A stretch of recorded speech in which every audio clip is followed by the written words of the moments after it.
பிரபாகரனுடைய மகன் பாலச்சந்திரன். அவன் துடிக்க துடிக்க கொல்லப்பட்டான்.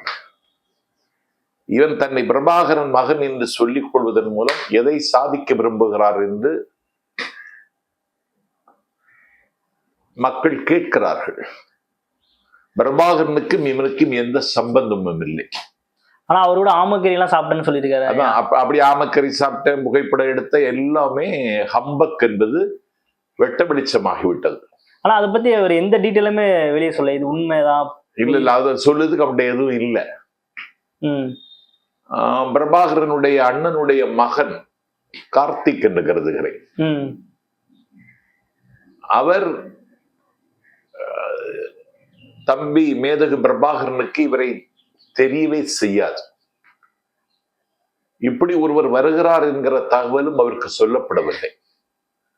ஒரு கண்மூடி கண் திறப்பதற்கு ஒரு 5 நிமிடம் பக்கத்தில் ஒரு புகைப்படம் எடுத்தார்.